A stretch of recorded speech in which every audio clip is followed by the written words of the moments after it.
Et salut les amis, c'est Large, bienvenue sur Rashfa Gaming, votre chaîne ludique. Aujourd'hui, je vous présente mon ouverture d'AP pour le nouveau set Crépuscule de la République. Il s'agit de mon ouverture perso que j'ai réalisée à la boutique La Caverne du Gobelin, que je vous remercie. C'était la Caverne du Gobelin de Nancy.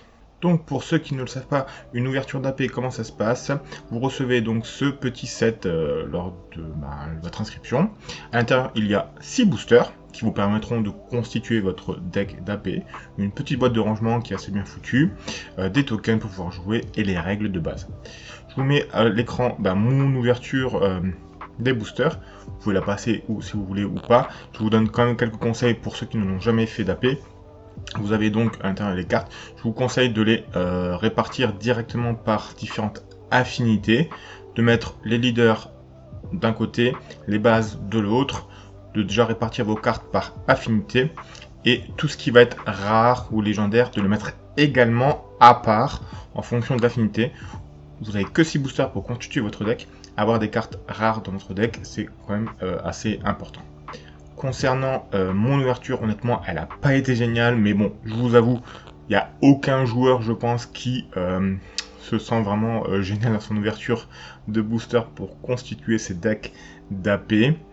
Dans mon cas, vous allez voir, j'ai quand même eu 3 fois le même leader, ce qui est assez pénalisant. Je vous passe la vidéo bien sûr assez rapidement. Et au niveau des choix des leaders, j'ai quand même eu 2 leaders rares, Rex et Palpatine leader. Néanmoins, pour une AP, c'est pas les meilleurs leaders.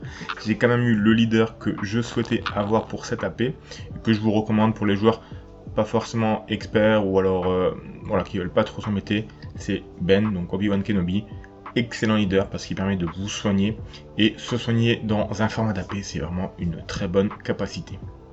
Je vous laisse donc visionner l'ouverture tranquillement et voir à quel point je n'ai vraiment pas eu de chance dans cette ouverture.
Concernant donc les leaders, comme je vous ai dit, j'ai eu 3 fois Django, donc c'est vraiment pas évident.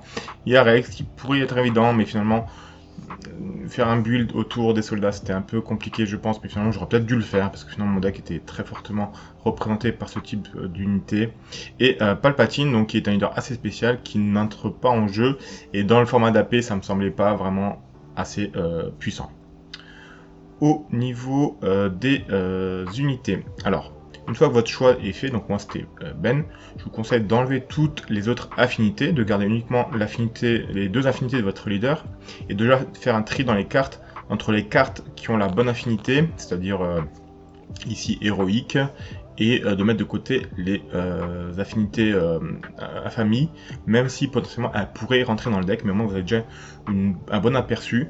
Vous faites ça pour les 2 couleurs, donc ici c'est vigilance et héroïque, pardon, donc le blanc et le bleu. Vous faites déjà votre petit tri comme ça. Concernant ma 3e affinité, je me suis basé sur les cartes rares que j'avais. Alors honnêtement, j'ai que 2 cartes rares qui pouvaient rentrer potentiellement dans ce deck, et donc j'ai choisi Yularen, donc l'affinité verte commandement, pour potentiellement être la troisième affinité de mon deck, sachant que bleu, blanc, vert, ça marche plutôt bien en général. Et je me rends compte que j'ai quand même pas mal de cartes soldats ou qui rentreraient bien dans ce deck, même si je regarde quand même les autres affinités, notamment l'affinité agressivité, pardon, et je me rends compte que finalement j'ai très peu de cartes héroïques dans cette affinité, donc je décide de partir sur du vert. Une fois vos 3 affinités choisies, je vous conseille déjà de mettre toutes les cartes qui peuvent potentiellement rentrer dedans, sans faire vraiment de choix sélectifs, et de se les répartir un peu par coup de carte. C'est là où on a toute cette mesure de courbe de mana qui est importante. Vous voyez à l'écran la courbe de mana de mon deck. Vous voulez avoir des cartes qui progressivement rentrent assez au fur et à mesure du jeu, et pas être bloqué avec des cartes trop chères ou alors trop peu chères et peu impactantes en fin de partie. Concernant la constitution, moi je vous conseille évidemment de partir sur la capacité minimale de votre deck, c'est-à-dire 30 cartes, et avoir une répartition de 20 unités environ pour 10 cartes, événements ou améliorations autres. Voilà donc mon deck une fois constitué, donc une base couleur verte, le leader Obi-Wan, on fera une vidéo dessus, et là on a la composition des cartes en elles-mêmes. Donc l'attaché de la garde royale est vraiment intéressant parce qu'il s'inflige des dégâts avec Obi-Wan, vous pourrez le soigner. La déléguée véhémente également intéressante parce que je vais jouer pas mal de cartes république, donc elle aura le fait de pouvoir avoir sentinelle. Le garde Coruscant parce que c'est un soldat république et qui peut avoir embuscade en coordination. Le défenseur de Kashyyyk, honnêtement je suis assez content de cette carte. J'aurais bien aimé en avoir plus, mais bon, c'est une excellente carte qui a de l'aplomb, qu'on peut potentiellement soigner, etc. en fonction d'eux.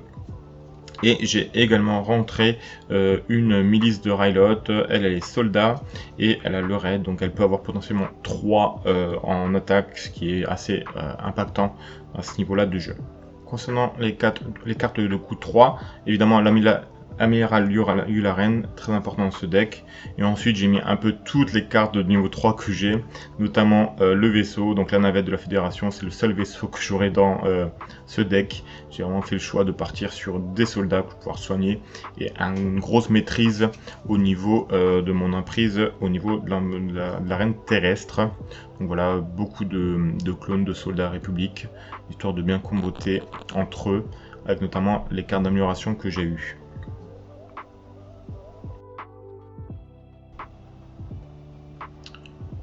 Ensuite, au niveau des cartes à coup de 4, j'en ai que une, c'est Shakti.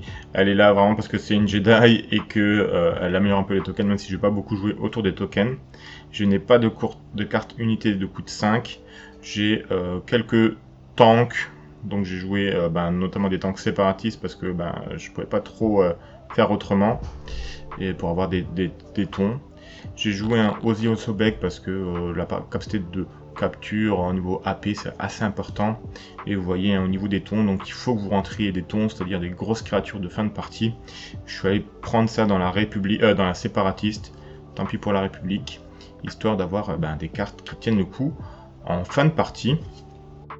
Au niveau de mes améliorations, j'ai eu des améliorations assez sympas, notamment pour la République en rare, qui permet d'augmenter du +2/+2 et de soigner des PV. Ensuite j'ai vraiment mis des cartes qui combotaient un peu avec République et séparatiste, ou alors avec de la sentinelle et du soldat. Voilà. En bleu j'ai eu un seul triomphé, l'anti-créature, et en autre anti-créature j'ai mis mort par droïde, une carte vraiment intéressante qui permet d'avoir notamment des tokens pour pouvoir faire un peu de valorisation. Et ensuite, soutien d'équipe, vu que j'ai un deck quasiment constitué que de soldats, potentiellement je me disais que ça pouvait donner du punch à certaines cartes, parce que la carte équipée n'a pas besoin d'être elle-même soldat, donc ça aurait pu être pas mal. Donc voilà, ça c'était pour mon deck. Je vous fais une vidéo où vous allez voir mes différentes parties. Honnêtement, le deck n'a pas l'air génial comme ça sur le papier, mais il faut vous dire que chaque joueur d'AP n'a pas un deck très génial, et en fait il faut croire dans votre deck et avoir vraiment une mécanique de jeu bien précise en tête. Moi, ma mécanique c'était d'inonder le terrestre, de faire beaucoup de trades, de pouvoir me soigner, et petit à petit de grignoter l'adversaire on est sur des decks qui sont pas vraiment très résilients dans le temps. On pourra rentrer mes gros tons assez rapidement avec de la valorisation et prendre le dessus sur mon adversaire. Et je vous laisserai découvrir ça dans la prochaine vidéo, si ça a réussi ou pas. En attendant, je vous invite bien évidemment à nous rejoindre sur la chaîne, à cliquer sur le petit abonnement et à nous suivre également sur Twitch. Bonne AP à tous, et dites-moi en commentaire ce que vous avez pensé de ce week-end d'AP pour Crépuscule de la République. Allez, bonjour à tous, ciao ciao les amis.